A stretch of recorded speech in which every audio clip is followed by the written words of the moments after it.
Reach ஆகிறதுக்கு உண்டான நேரம் வந்து ரொம்ப கம்மியா இருக்கு. ஒரு வைரலா ரீச் ஆயிடுது. ஸோ இது பார்க்கும்போது எனக்கு ரொம்ப கோவம் வந்தது. நம்ம நல்லது சொல்றோமோ இல்லையோ இந்த மாதிரி விஷயம் ஏன் இவங்க பண்றாங்க டைரக்டர்ஸ். இப்போ ஒரு ஒரு ஹிட் கொடுக்கணுங்கிறதுக்காக ஏன் இப்படி பண்றாங்கன்னு உடனே கோவம் வந்து கலைக்கு ஃபோன் அடிச்சு நான் பேசினேன். அவன் மச்சான் ஆமா மச்சான் எனக்கே ஒரு மாதிரி தாண்டா இருக்கு, எனக்கு ஒன்றும் புரியல.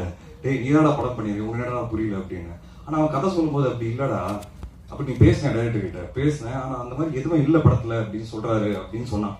அது எப்படிடா படத்துல இல்லாத எப்படிடா நீங்க ட்ரெயிலர்ல காட்டுவீங்க, என்ன ட்ரெயிலர் இருக்கோ அதனால படத்துல வரும் அப்படின்னு சொன்னேன்.